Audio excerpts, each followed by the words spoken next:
LGBT Telma, des actualités uniques, dynamiques et renversantes dans le journal TV. Du jamais vu chez Batimax. Une remise à la caisse jusqu'à 15% dans tout le magasin et 20% sur tous les carreaux. Batimax, la qualité au meilleur prix. Luchanao ni fampalalam Vaovao. Ina, plus raffiné que jamais. Ita, huilerie industrielle de Tamata, Isacham Tel Suluariv. Luchanao ni fampalalam Vaovao.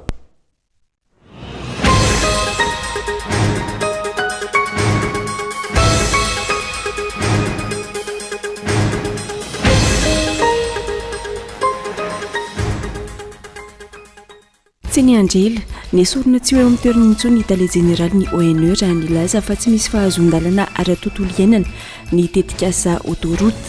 Porofo manambara ihany koa fa tsy manana vision na fomba fijery mazava ny mpitondra fanjakana ka hijery mialoha izay tsy maintsy arahana rehefa fotodrafitra sagoavana tahaka ireny. Fety lehibe didin'ny fiangonana ankalazaina toy ny andro alahady sy fety ankalazain'ny fiangonana katolika apostolika romanina ny Ascension Mariana Androany 12 Mey izay andro ny akaran'i Kristy any an-danitra. Samy nankalaza izany avokoa ny fiangonana katolika apostolika romanina tamin'ity androany ity.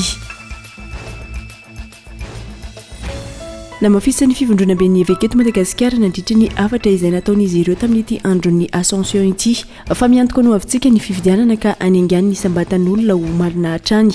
Ny fanajana ny lalàna mifehy fifidianana rehetra mba ampangarahara ny fifidianana. Isan'ny antony iray mahatonga ny fiparitahan'ny tsimokaretina VIH sida sy ireo aretina azo avy amin'ny firaisana ara-nofo eto Madagasikara ny fitombon'ireo tanora mitsindrona zava-mahadomenina hoy ny fikambanana miady amin'izany. Sarotra ny ady noho ireo mpanao izany enjehiny lalàna ary tsy ho afaka arahy maso ny toe-pahasalamany. Any ivelany, Dibodrano noho ny rotsakorana mahery vaika amin'izao fotoana ny tanàna ny Émilie Romagne, faritra avaratra atsinana ny Italia. Vokany, olona miisa 7 no namony ainy, raha olona mahery ny iray alina hafa no voaterina afindra toerana ny ala ny toeram-ponenany. Ary avy hatrany ary ny antsiprindreo.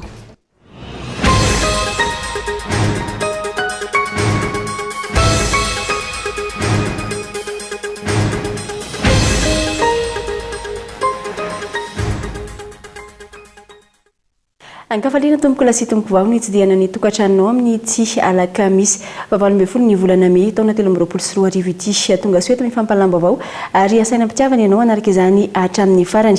Araka ny hitantsika tao anatin'ny lohateny lehibe dia fety lehibe didin'ny fiangonana ankalazaina toy ny andro alahady ny sy fety ankalazain'ny fiangonana katolika apostolika romanina ny Ascension Mariana Androany 12 Mey izay andro ny akaran'i Kristy any an-danitra. Samy nankalaza izany avokoa ny fiangonana katolika apostolika romanina tamin'ity androany ity. Fanadiadiny Henri Florian. 70 andro aorian'ny Pâques ankalazan'ny fiangonana androany ny akaran'i Jesosy Kristy any an-danitra izay tafiditra ao anatin'ny fety lehibe ankalazain'ny fiangonana katolika apostolika romanina tahaka ny fety rehetra eo anivon'ny eglizy ary didian'ny fiangonana ihany koa ny ankalazana tahaka ny andro lahady ny fankalazana ny fetin'ny Ascension na ny akaran'i Jesosy Kristy tompo any an-danitra. Manandanja lehibe araka izany ny fetin'ny Ascension ho an'ny mpino sy eo anivon'ny eglizy raha nambaran'ireo pretra. Ny Ascension dia mbola anatin'ny cadre ny fitsanganan'ny Jesosy Kristy ho velo, mbola anatin'ny cadre ny Pâques atsika mameno ny fankalazana ny Pâques. Jesosy Kristy miakatra any an-danitra, Jesosy Kristy mierigny amin'Andriamanitra babany. I Jesosy Kristy nitsangako velono miditra amin'ny voninahiny, manana mpisorombe miakatra mamakivaky lanitra. Jesosy Kristy miditra amin'ny voninahitry, Jesosy Kristy mandray ny fanjakana. I Jesosy Kristy nitsangako velono no tena tompon'ny fiainana sy tompon'ny tantara. Ascension fiakarany any amin'ny Janahary babany. Fô ny Ascension koa zatakeo dia fandianana. Fandianana. Jesosy Kristy tafaran'izy ny seho impondry tamin'ny mpianany amin'ny fomba hita maso dia lasa niakatra. Lasa niakatra namakivaky lanitry nanjary tsy hita maso. Kanefa ndraiky kosa eo agnivontsika mandrapatapitra izao tontolo izao.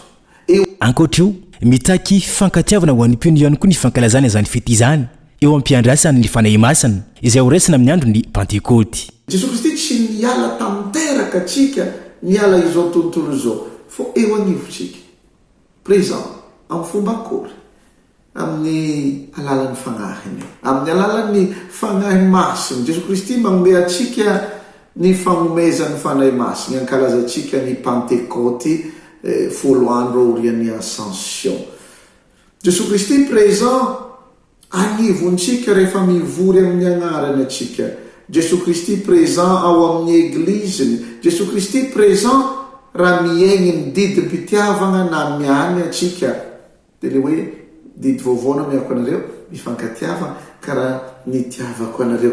I Jesosy Kristy présent eo agnivontsika mandrakariva amin'ny endrikiny amin'ireo sakramenta samihafa. Ho an'ny mpino kristianina misy ny efitra finosy ny andro ny ascension, misy ihany koa ny fitondran-tena mifanaraka amin'izany. Nankalazaina androany fa 20 Mey araka izany ny nakaran'i Jesosy Kristy any an-danitra na ny ascension. Fa namafisy ny fivondrenam-be ny eveka eto Madagasikara nandritry ny afatra izay nataon'izy ireo tamin'ity andro ny ascension ity, fa miantoka ny ho avintsika ny fifidianana ka anaingany ny isam-batan'olona ho malina trany ny fanajana ny lalàna mifeny fifidianana mba ampangarahara ny fifidianana. Tokony hanana toetra mendrika sy matahotra an'Andriamanitra ihany koa ireo izay mieritreritra hilatsaka hovidiana. Amin'izao fankalazana ny andro ny ascension ny anakaran'i Jesosy Kristy tany an-danitra izao nandefa afatra mafonja ho an'ny vahoaka malagasy tsy vakivolo ny fivondronam-be ny eveka eto Madagasikara.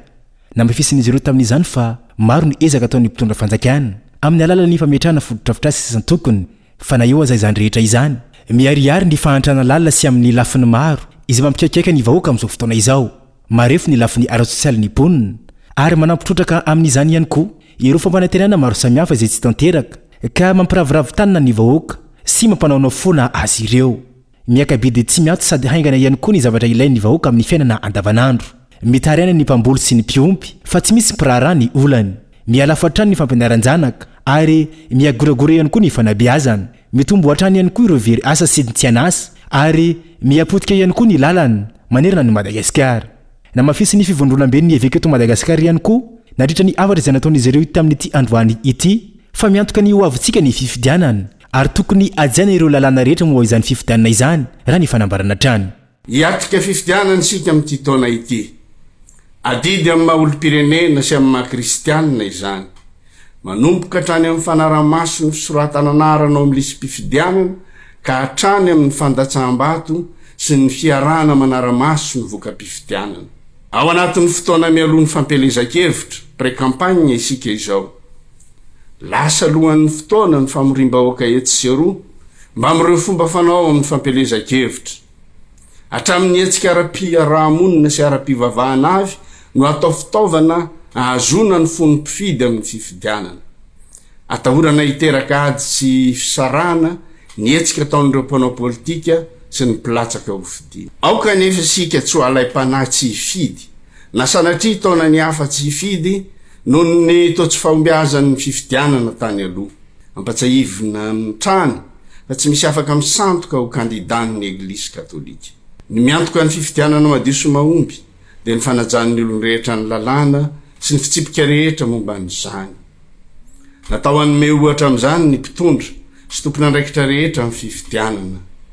Toy izany koa ireo mpilatsaka ho fidiana sy ny mpomba azy. Ary tena iankinan-javatra lehibe ny fahaizan'ny vahoaka manaja ny lalàna sy ny fitsipika rehetra momba ny fifidianana. Tokony hanana toetsena marina sy mahitsy ary matahotra an'Andriamanitra izay mieritreritra ny ilatsaka ho fidiana ho filoham-pirenena. Mila olo marina sy endry Madagasikara raha araka ny fanambarana hatrany. Ny mikasika ny olona tokony ho fidiana na dia eo aza ny feo amin'ny fieritreretany tsirairay izay tena ajaina tokoa dia mba tiana ihany ny mampatsiahy ny toetra tokony hananany. Satria ny politika dia fitaovana fototra anatsarana ny fiainana maha-olo-pirenena sy vinavina ho an'ny olombelona. Olo-marina sy endry ary tia tanin-drazana no ilain'ny Madagasikara. Zany hoe olona mpanara-dalàna sy sarotiny amin'ny lalàna, tsy mizaha tavan'olona, tsy maintsy olona manana ny maizy azy ihany ko fa tsy voafatotro ny politika any antokony na ny tompontsony ny fianakaviany na ny faritra ny aviany. Ary ny tena ilaina ny ty fifidianana ity dia olona mahay miaino ka vonona sy manana vinavina mazava anarina izao fahantrana lalina mahazo ny vahoaka malagasy izao. Tsy anilika andraikitra amin'ireo mpitondra teo alohany fotsiny. Olona misokatra amin'ny hafa koa no ilaina, ary afaka mampisokatra ny firenena amin'ny hafa, satria tsy miteraka afa-tsy fizarazarana ny fitiava-tanindrazana manilika ny hafa, araka ny fampatsiahivan'ny Papa François. Tsy ny fanomezantsiny sy ny fifaniliana andraikitra mihitsy no ampandroso ny firenena, ny toetra ny fon'ny tsirairay sy ny mpiara-miaina no tsy maintsy itodiana. Ny fanabeazana no ivo ny fampivoarana, ka ny antsoroa ny eglizy hatramin'izay. Hojerena akaiky amin'izany ihany koa ny makasika ny fidorona ny zava-mahadomelona izay lasa fomba fiainana, ary tsy mifidy taona sy tanora ary fari-piainana izany. Mitaky fandraisana andraikitra lehibe ny zava-misy eto amin'ny tany sy ny firenena, araka ny nambarany fivondronam-be ny évêque eto Madagasikara tao anatin'ny fanambarana izy ireo ety hatrany. Lafim-baovao hafa dia tsy ny anjela ny sorona tsy eo amin'ny toerana intsony ny tale jeneraly ny ONE raha nilaza fa tsy misy fahazondalana ara-tontolo iainana ny tetikasa autoroute. Porofo manambara ihany koa fa tsy manana vision na fomba fijery mazava ny mpitondra fanjakana ka hijery meloa izay tsy maintsy arahana rehefa fototra goavana tahaka ireny. Gaetan Andriatsilavo. Nivoaka tao anatin'ny filan-kevitry ny ministra Omaly fa nisorona tsy eo amin'ny toerana intsony ny tale jeneraly ny ONE. Ity farany izay nilaza ary nanamafy fa tsy nisy fahazondalana ara-tontolo iainana ilay tetikasa autoroute ataon'ny mpitondra fanjakana. Amin'ny ankapobeny, rehefa anao tetikasa goavana tahaka ireny, tsy maintsy atao mialoha ny fakana hevitra amin'ny vahoaka na ilay antsoina hoe consultation publique, izay tsy maintsy atao araka ny lalana velona ihany koa ka amoahana tetim-pitondrana na dekret. Tsy mbola natao ireo teboka roa ireo. Ny asa nefa efa nanomboka. Tsy fanajana ny tany-tandalana ihany koa izany raha ny fanehoan-kevitra voaray. Tsy fanaran-dalana ihany koa ny fanomboana ny asa tsy mbola nahazo permis environnemental araka ny voalaza ny ONE ka nahatonga ny tale jeneraly ho nesorina tamin'ny toerany. Ankoatra ny tsy fanaran-dalana, manitsakitsaka ny zo fototry ny vahoaka ihany koa ny tetikasa. Mazava zao fa tsy misy afaka miteny sy maneho hevitra amin'izay tsy fanaran-dalana sy tsy fetezana ataon'ny fitondrana ankehitriny. Ireo tompona andraikitra isan'ny tokony manana andraikitra ambony eto amintsika, izay maneho hevitra sy milaza ny marina rehetra miala amin'ny toerany avy hatrany, tahaka ity tale jeneraly ny ONE ity, izay nilaza fa tsy nahazo permis environnemental ilay tetikasa lalambe mikodana no autoroute. Miariary zao ny tsy fahaiza mitantana ataon'ny mpitondra. Tsy misy fiomanana mialoha ary tsy misy ny paikady apetraka mialoha amin'ny fananganana tetikasa goavana tahaka ity autoroute. Tsy ho an'ny autoroute ihany, maro ny tetikasa goavana ny eroson'ny fanjakana na ahitana olana tahaka izany, raha tsy ilaza afa-tsy ny teleferika, ny tana masoandro. Mbola tsy resana ihany koa ireo tetikasa roa lehibe hafa an'ny filoham-pirenena eto Antananarivo renivohitra sy ny manodidina, dia ny vrotte sy ny flyover. Efa voalaza tao anatin'ny filan-kevitry ny ministra ve fa efa nisy fanadihadiana ara-tontolo iainana mikasika ireo tetikasa roa ireo, sa ho tahaka ilay autoroute ihany koa. Efa voaresaka ombenombeny fa isan'ny ahafantarana ny tena mpitondra ny fahaizana mitsinjo mialoha ny fahoriana sy ny fijaliana iainan'ny vahoaka. Izany hoe tokony ho efa mametraka mialoha ny paikady anamaivanana izay loza sy fahasairanana mety hitranga amin'ny firenena. Tahaka izany ihany koa ny resaka fotodrafitrasa, ka raha misy ny vision na ny fomba fijery mialoha, tsy hitranga ireo olana isan-karazany miseho etsy ary milamina ny asa atao rehetra ho an'ny fampandrosoana. Linona ary tia fampandrosoana avokoa ny rehetra, saingy tokony arahana ireo fipetra takina amin'izany, fa tsy sanatria akory ianao didiko fe lehibe ka anao izay tiana atao araka ny fiaintanam-po tahaka ny efa hita hatrizay. Fa tsy niken'ny mponina eny Ambatomirahavavy ny fisian'ireo milina sy fiara vaventy nikasa akatany anaovana ramble eny an-toerana fakana tany izay tsy nahazo lalana teny anivon'ny commune raha ny fanazavana. Vao maraina nobahana ny mponina sy ireo mpampiasa lalana teto anoloan'ny Saint François Ambatomirahavavy ireo fiara vaventy mpitatitra tany. Ireo fiara ireo izay tsy nanana taratasy fahazondalana tamin'ny commune ary tsy nifampiresaka tamin'ny mponina akory. Dia io foana ny efa napetraka ary fantatritsika kara angamba fa nisy ny fivoriana tamin'ny conseil des ministres dia mandrara tanteraka mihitsy ny fanaovana ramble ka noho izay zavatra izay tsy fantatra mazava moa hoe anaovana ramble sa anaovana inona fa nienoeno tamin'ny chauffeur teo fotsiny raha ny teny chauffeur dia hoe entina ono anaovana ramble anambody vona zay aloha tsy fahamarinana tsy fahamarinana vantatra fa ny chauffeur teo ny tenan'izay. Ny faharoa tena hiditra lafiny teknika rehefa misy angamba mouvement de terre ohatran'izao ireo ny camion benina ngeda be hitantsika teo reny sy le an'izay teo fantatrika tsara fa mila autorisation tsy any amin'ny tany hototofana ihany fa ny gîte d'emprunt zany dia mila autorisation. Rehefa misy mouvement de terre ngezangeza dia tsy maintsy mila étude d'impact atao amin'ny commune Ambatondrahavavy io dia voatery zay ny antsoin'ny commune Ambatondrahavavy moa ve na me autorisation nareo nandahakitsy rano mera fa tsisy autorisation. Ankoatr'izay isan'ny antony nanakana ny mponina ireto fiara reto ihany koa ny mety ho fahasimban'ny lalana ateraka izany. Ireo mponina sy mpampiasa lalana izay norahonana fa tsy nanaiky hatramin'ny farany. Lalana tena anisan'ny tena nampijaly anay io ary dia tena hoe nikelezanay na ny nanamboarana azy. Dia nefa ny ankehitriny dia tiavina engin be reny no hiditra eo. Izay indray dia tsy mahafantatra aloha hoe anao inona izy na anao inona tena tsy fantatra iny momba an'izay fa dia hoe fiarovana tsotro izao fotsiny ny fananana amin'ny maha-olom-pirenena ny lalana izay nikelezanaina satria vita hatrany tanàna ao Mertsefindra zao iny lalana iny dia tena hoe sahirana tena hoe nijaly satria tena farak'izay lalana ratsy tena ratsy iny. Ny tenako moa teo dia anisan'ny tena hoe menacé nalaina caméra tsy maninona tsy maninona nalainareo caméra menacénareo fa miaro ny fananana iombonana. Zay ny tena nijoroako teto aloha fa za tsy hoe teknisiana na tsinitsinina fa olo-tsotra nampiasa n'iny lalana iny ary nijaly fa iny kanefa kosa mahita an'le engin be hiditra hoe ivezivezy dia tena niaro hatramin'ny farany ny fananana iombonana. Tsy fanaran-dalàna fanaovana didiny be sandry fotsiny ihany izao fitaterana tany saika atao ety an-toerana izao ho hatrany ireto mponina eto an-toerana ireto. Araka izany naverina ireo milina saika ampiasaina atao an-toerana naverina ihany koa ireo fiara-pitatitra tany. Dia za koa zany en-tant que technicien misaotra ny bénéficiaire zay amin'ity satria sarotiny voaingana io lalana io namboarina CCPRIAS nandany vola teo ny bénéficiaire eo amin'iny tanàna iny nandany vola teo dia eritrereto ny fahasombany io izany anamboatra zay foana ny olana ary zay ny hita tao Antananarivo tao hoe rehefa misy olona manototra tany tsy mijery mihitsy ny gîte d'emprunt. Tadidinareo tsara angamba fa tany amin'ny faritra Ambotrimanjaka iny nisy nakatany na nitofana tao Antananarivo taona nidina tany tamin'izany fotoana namerina ny entreprise amboarinareo lalana io fa simba. Dia aty zany dia mifahitako azy teo dia tena manao lomboto zay ny ilazana azy zay angamba no azoko resahana ary tsy mahamenatra anay mihitsy ary tsy matahotra zay fa mijoro teknisiana lalandava raha ohatra ka misy fananam-pirenena pitena ohatran'izao. Hatreto aloha tsy mbola nazo lalana ny fanotofan-tany eto Antananarivo renivohitra sy ny manodidina. Tsy mbola nazo lalana mifandraika amin'izany ihany koa ny fakana tany. Anjaran'ny tompona ndraikitra no mitsirika sy manara-maso azy ireny ka tsy ho raisin'ny mponina sy ireo faritra voakasika ho mpiraitsy kombakomba amin'ireo tsy manara-dalàna. Eny amin'ny tontolo ambanivohitra no mbola ahitana olany fananantany mikasika ny tany tokony olona eto Madagasikara.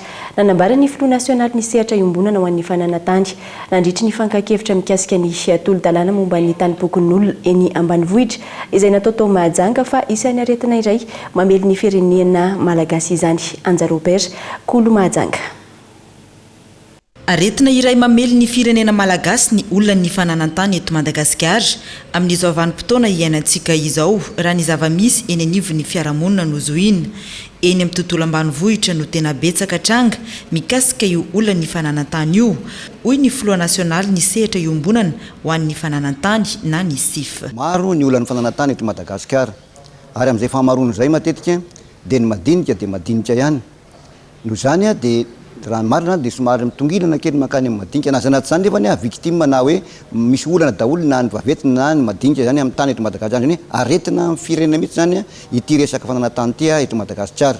Zany moa dia eo ny fitombon'ny mponina anankiray fa misy koa matetika zany ireo olona zay somary manararoatra zay le hoe mahita mahafantatra ny lalàna mahafantatra dia lasa manaroatra ny tany bokon'olona zany eny ambanivohitra eny. Reto olona nasiana reto zany dia le mpisehatra amin'ny fananantany sy le olona tena hoe manana olana dia le olona le soja be le mbola mitazona le hoe ahoana marina moa zany hoe fokon'olona zany any afotony ihany satria reny zavatra zany rehefa voakitika reny sotoaviny fokon'olona reny ohatra hoe misy tany fadifady misy tany fady fokon'olona misy tany sikara reny zany dia mitazona ny fiandrianana ataontsika hoe fihavanana malagasy izy reny. Nefa reny matetika zany dia voakitika ary voasimba noho ny antony matetika misy moa manaroatra ihany misy boky lehibe ngeda be misy natao hoe fibodona tany zay nataonay sifa teto Madagasikara. Dika zay zany dia anisan'ny anankiray zay tena miteraka olana be zany zay le hoe misy zavatra mitsitsoroka atapoka hatrany dia lasa tanin'olona tokana nefa tany bokon'olona. Mipetraka olana ihany koa ny tsy fisiny ny sa tamin'ny fehimazavatsara mikasika io fananantany io eto Madagasikara. Satria be dia be moa zany ny olana tsapan'ny ministera makasika ny fitantanana an'ireny tany reny tsy dia tena mazava zany ny sa tamin'ny fehan'ireny tany reny. Ka nanapa-kevitra zany ny ministera hamolavola ny lalàna hifehy sy anazava bebe kokoa zany amin'ireny mba hialana amin'ny olana sy ny adiady eo amin'ny fananantany indrindra fa ny eny ambanivohitra.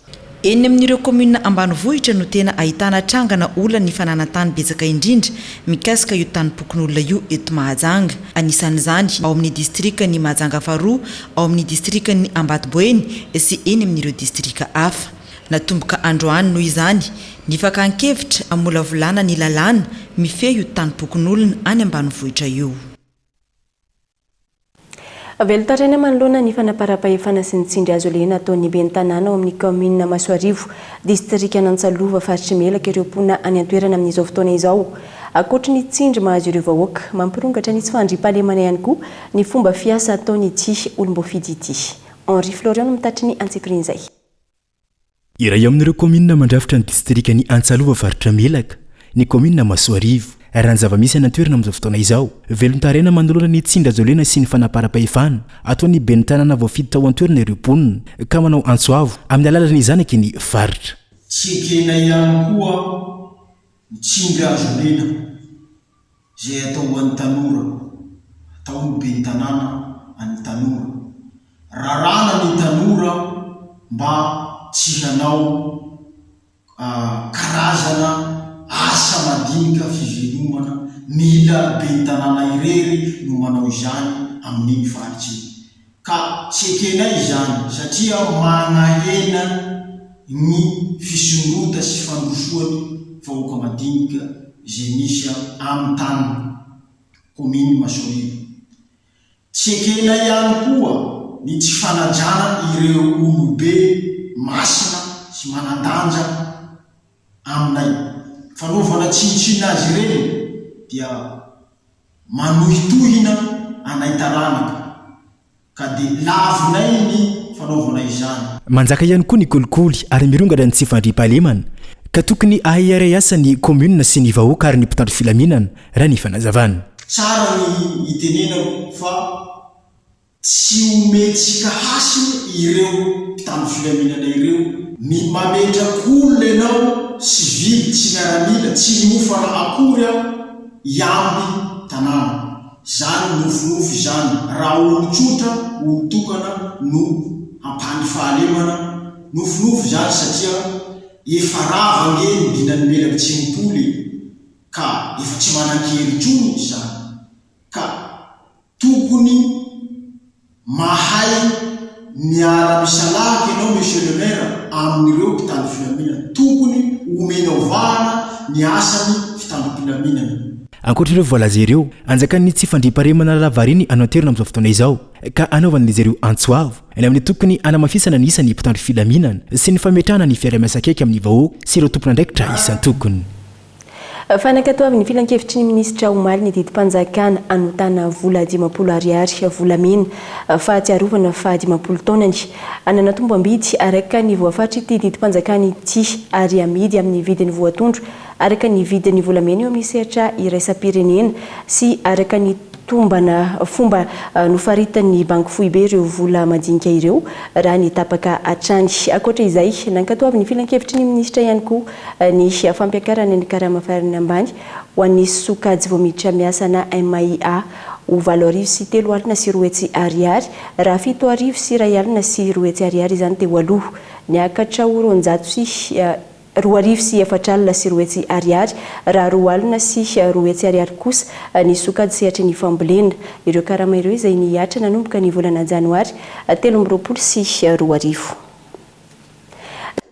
Manakatona ny tapany voalohany fampahalam-baovao aorian'ny dokam-barotra itsika miverina eto ao anatin'ny tapany faharoa rehefa avy eo ary.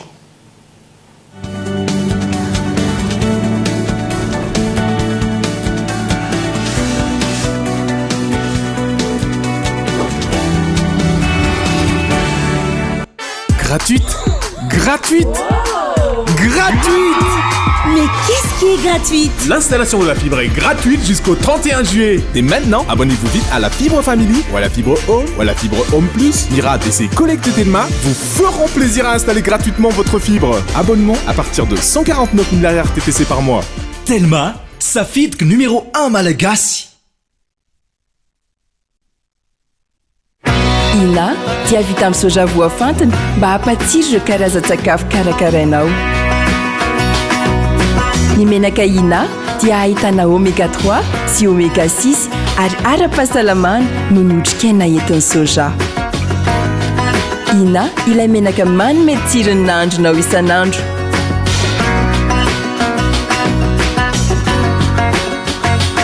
Ina, plus raffiné que jamais. Ita, huilerie industrielle de Tamata, misatra amin'ny telo sy roa arivo.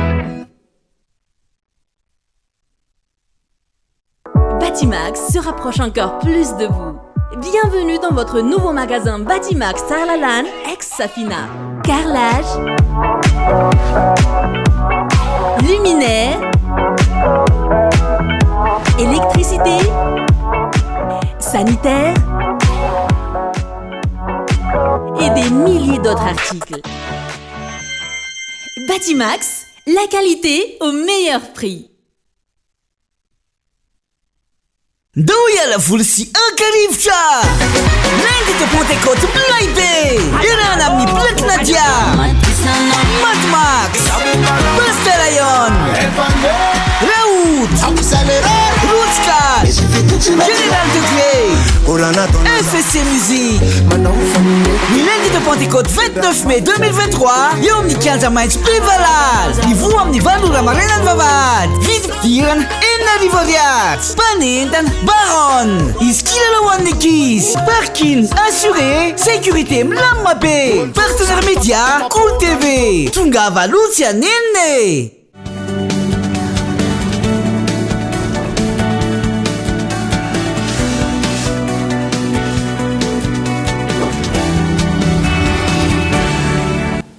Isoana trano tsy misaraka aminay mamerina ny arabo tonga so indray raha tao anatin'ny tapany faharoa ny fampahalalam-baovao hanomboantsika izany avy hatrany dia isan'ny antony iray mahatonga ny fiparian-tsimoka aretina VIH sida sy ireo aretina azo avy amin'ny firaisana ranofo eto Madagasikara ny fitombon'ireo tanora mitsindrona zava-mahadomelona hoy ny fikambanana miady amin'izany sarotra ny ady noho ireo mpanao izany enjehin'ny lalàna ary tsy afaka ray maso ny toe-pahasalamany onona saina. Valo faingo efatra isan-jaton'ireo mitsindrona zava-mahadomelona no mitondra ny tsimoka-aretina VIH sida eto Madagasikara araka ny fanadihadiana nataon'ny association Engaids izay miara-miasa amin'ny SOCNLS amin'ny ady amin'ny sida eto amintsika. Ahina itombo hatrany io taremarika io noho ireo olona mitsindrona ny zava-mahadomelona enjehin'ny lalàna ka miafina ary tsy afaka mitsabo-teny. Ny taremarika eto toerana izay tsy mitsambo-tombo ary ahina itovy amin'ireo nosy rahavavy raha tsy misy ny fandraisana andraikitra entitra.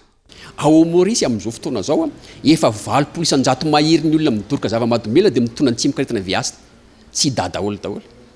Ka raha sanatriaviny zany tsy zany tonga ohatran'ny firenena maorisiana dia ohatrohatran'ny koa mbola mety fetraka an'izay zavatra eto amintsika.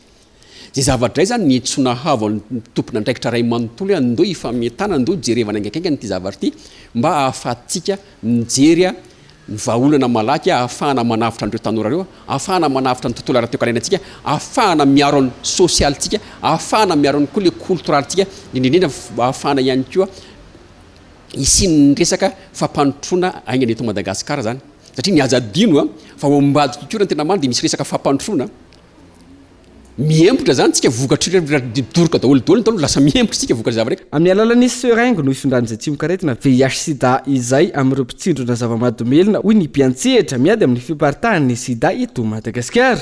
Ankoatra ireo mpitsindrona zava-mahadomelona ny lehilahy manao firaisana ranofo amin'ny lehilahy sy ireo mpivarotena no isany manana tahambony amin'izay olona mitondra ny tsimoka-aretina izay eto Madagasikara. Eo ny fomba samihafa fifindrany tsimoka-aretina fa mahasarotra ny ady ihany koa ny mbola famaroan'ireo olona tsy mino ny fisian'ity aretina ity raha ny fanazavany ny mpandrindra ara-teknika ny SOCNLS fa simbany tanora izay isy fiatraikany amin'ny firenena. Vahaolana ve no mitsabo andreo tanora reo, vahaolana ve ny fanaovana répression andreo tanora reo, vahaolana ve ny fanagadrana andreo tanora reo, sa inona no tokony ataontsika ao anatin'izay sehatra izay.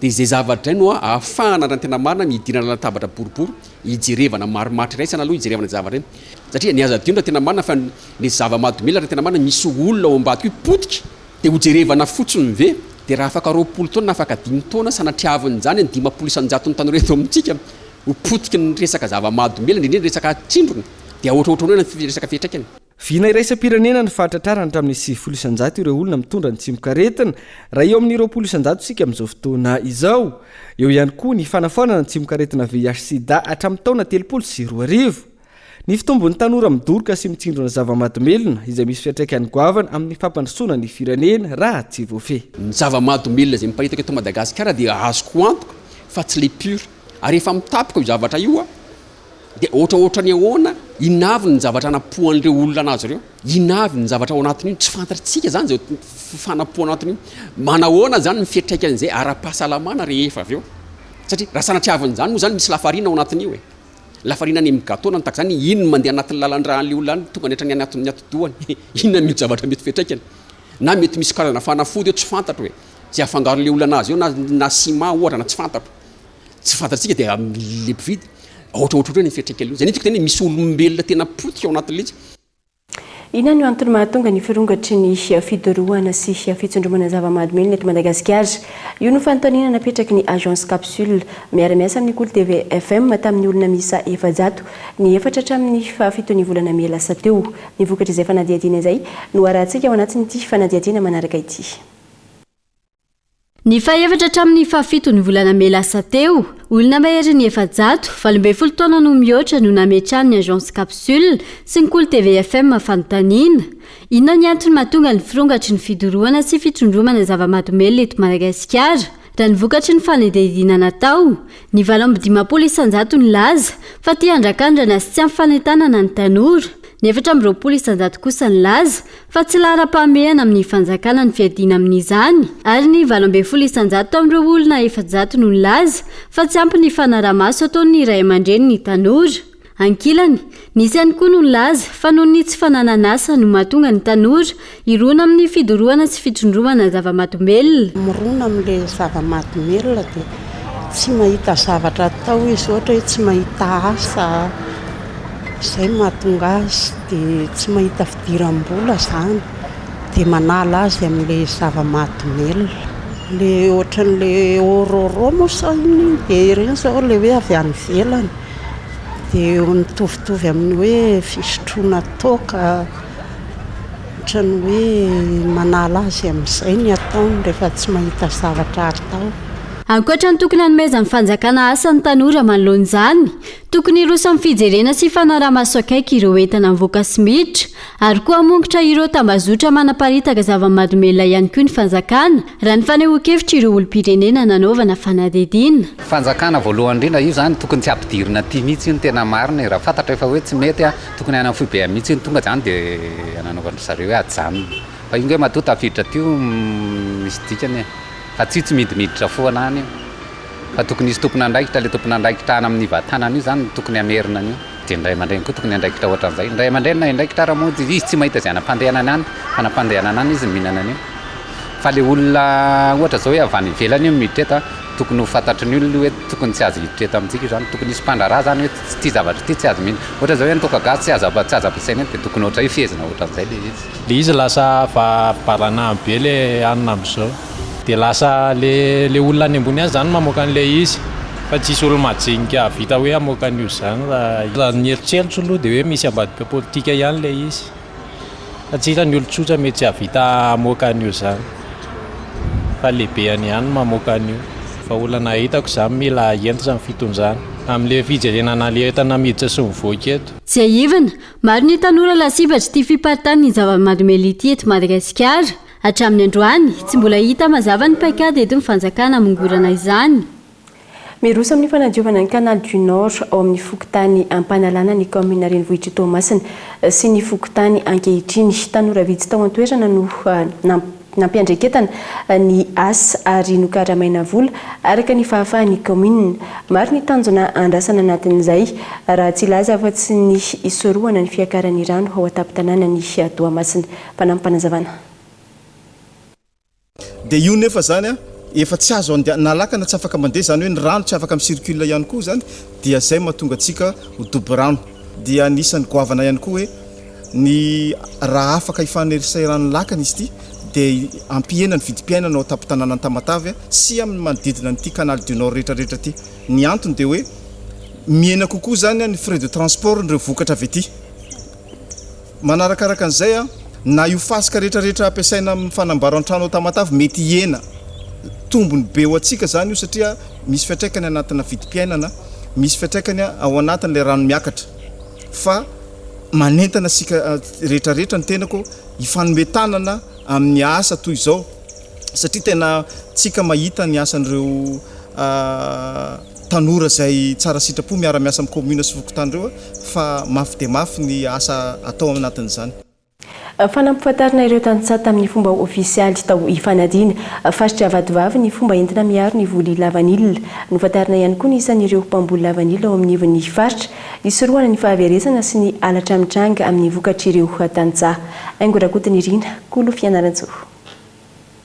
Efa tafiditra tanteraka ho isan'ireo voly mampidi-bola ho an'ireo tantsaha aty amin'ny faritra Tsimotsinanana ny voly lavanilina ankehitriny. Maro arak'izany ireo tantsaha no efa mafesy mirona tanteraka amin'ny fambolena lavanilina izay. Olana saika setran'izy ireo isan-taona dia ny halatra izay miteraka tsy fandriampahalemana mihitsy ka mampiena ny rispo amin'izay famokarana lavanilina izay. Anisan'ny manana tahavanilina ambony ihany koa mantsy iny faritra iny ka maro arak'izany ireo mpandrarano no milasaka any an-toerana mihitsy rehefa alohan'ny fotoam-pivotazana ka io fotoana io indrindra no mandrotsy lavoloha ireo mpamboly satria mampirongatra ny halatra lavanilina ny fahitan'ireo mpanao ratsy izany ka miteraka tsy fandriampahalemana ao an-toerana. Fomba iray hanampiana ireo mpamboly moa izao atrikasa izao. Fanadihadiana ny mpamboly lavanilina eto amin'ny distrikta ny fanadihana sy ny fizarana le poinçon. Le poinçon moa zany dia ilay fitomboka atao amin'ny gosina vaniny mba hisy ny traçabilité ny lavanilina mba ho hita rehefa misy mangalatra zany lavanilina zany hoe mahakasika ny fandriampahalemana amin'ny resaka lavanilina zany no natao teto androany.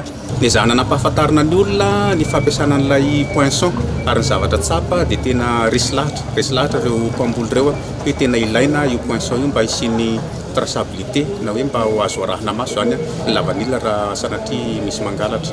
Fa inona tokoa moa no mety ho tombotsoa ahazon'ny ireto tantsaha ireto ao anatin'ny fampiaran'izy ireo an'ity poinçon ity. Ny fanaovana ny poinçon dia anisan'ny singa anankiray fotsiny hoentina miady amin'ny tsy fandriampahalemana amin'ny resaka lavanilina fa raha tsy miara-miasa ny rehetra na ny fitandronan'ny fandriampahalemana zany hatrany amin'ny tribonaly hatramin'ny olona rehetra izay andalovany iny lavanilina iny dia tsisy dika ny fanaovana poinçon. Mila miara-miasa zany rehetrarehetra tany Mananjara moa dia nanaovana atrikasa niaraka tamin'ny OMC mihitsy ny mahakasika an'izay fiaraha-miasa zay ary ny ao amin'ny faritra Vatovavy dia eto faritra Vatovavy zany dia fondala-pamolavolana dina paritra mihitsy amin'izay resaka fandriampahalemana zay tsy amin'ny resaka lavanilina ihany fa amin'ny resaka fambolena sy ny filière de rente rehetrarehetra.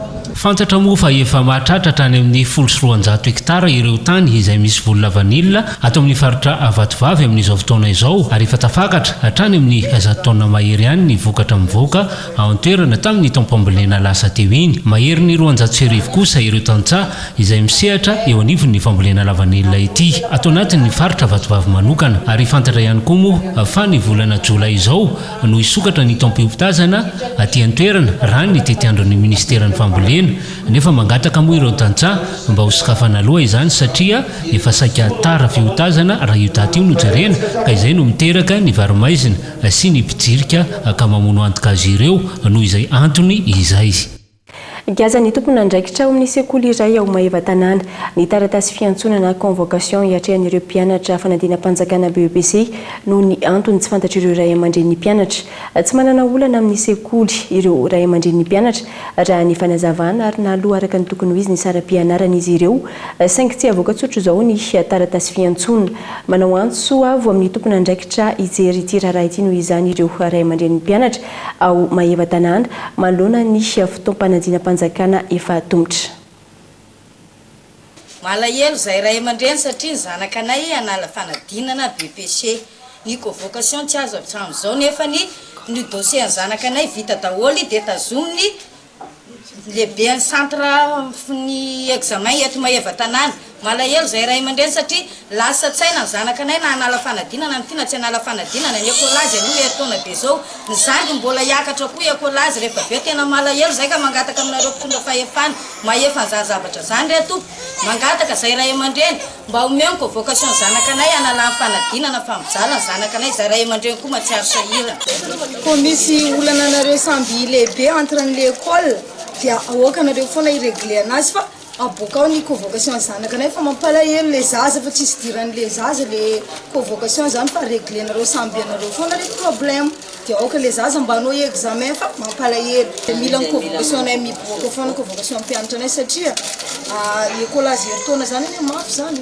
tsy moramora ny mitady vola mafy zany ny mpianatra koa mbola azy ny stress koa mpianatra dia na ny raha ny examen ndreo mety tsy ho tonga lafatra valiny examen ndreo dia lasa le mpianatra ny tsy mahay dia lasa le mpampianatra ato koa ohatra ny hoe tsy mahay mampianatra kanefa le problème marobe misafotifoty dia mampalahelo le mpianatra koa izy koa misy mpianatra boaka lavitra ny boaka mazingany dia hianatra ty otrina ny ofatrano otrina ny ekolazy bazary ny mpianatra karakaran'izany nefa tonga dia ho an'ny blanche tsy possible boaka ho tanterahana amin'ny fahavalom-roapolo ny volana may izao ny voka-dehibe ao amin'ny FJKM Andohatanjona Fiavozana fotoana ihany koa anombohana ny fanamariana ny jobily fa 50 taona ny fiangonana maro ny tanjona apetraka amin'ny ty fotoan-dehibe ty ho mpikarakara ka anasana ny zanaky ny fiangonana. Eo ampikarakarana sy ampanomanana amin'izao fotoana izao ny komity ny voka-dehibe 3 eto amin'ny FJKM Andohatanjona Fiavozana amin'ny fandraisana ny vahoakan'Andriamanitra amin'ny voka-dehibe ny fiangonana izay ho tontosaina ny Alahady 7 May izao.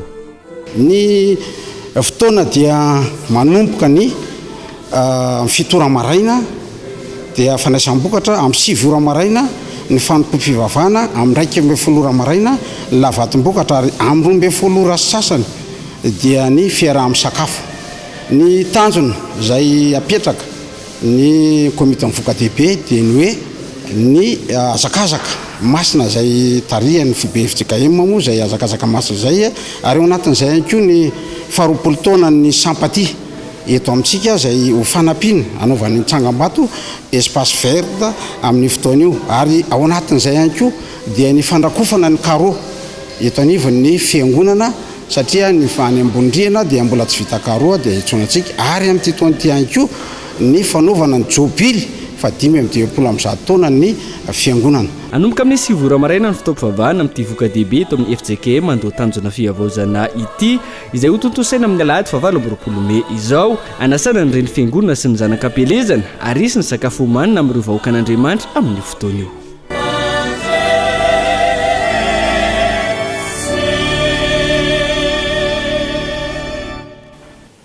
Isan'ny faritra mamokatra ny ao Ambohiborina Ambatofotsy Andrefanankaratra saingolana goavana ny faratsiany lalana ho ireo zanaka ampelezana avy any antoerana monina sy miasa eto Antananarivo ny fikambanan'ireto farany izay nahazo filoha vaovao sy mpikambana eo anivon'ny birao ary no tanterahana androany fifamindrapa-efana fanampanazavana.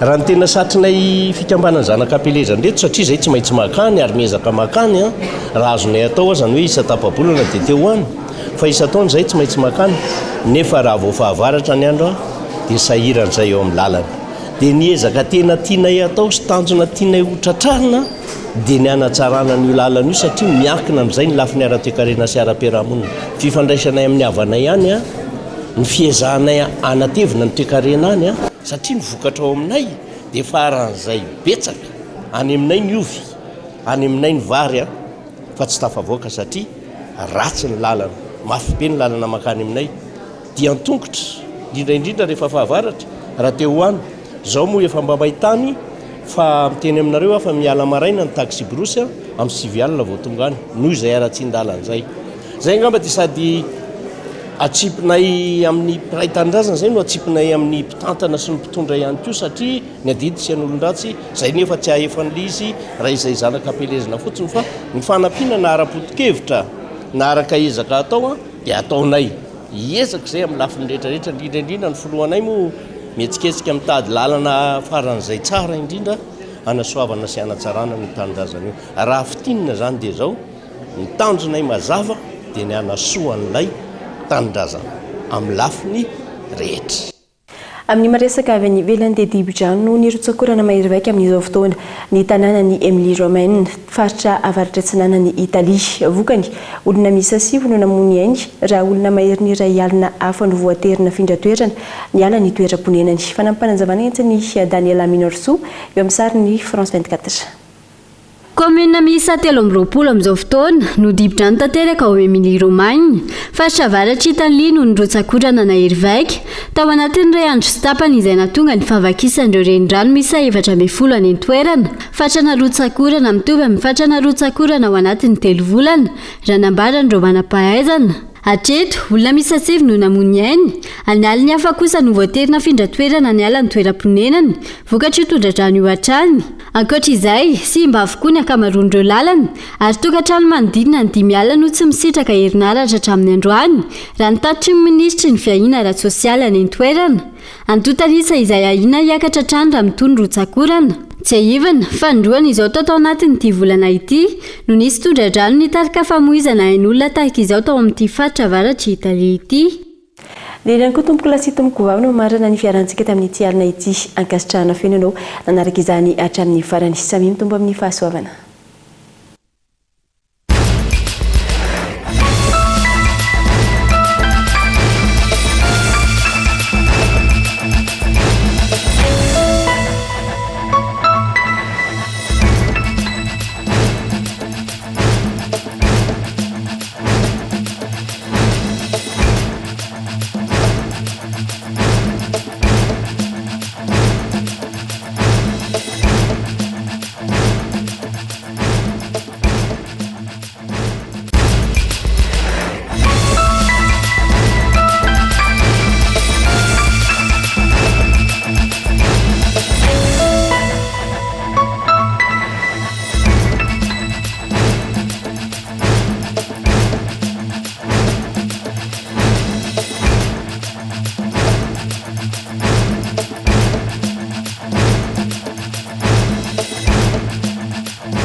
Plus raffiné que jamais. Ita, huilerie industrielle de Tamata, Isacham Telsuluarive, vous a présenté Ni Vaovao. Du jamais vu chez Batimax. Une remise à la caisse jusqu'à 15% dans tout le magasin et 20% sur tous les carreaux. Batimax, la qualité au meilleur prix. Vous a présenté Ni Vaovao. 5G Batelma, des actualités unies, dynamiques et renversantes dans le journal TV.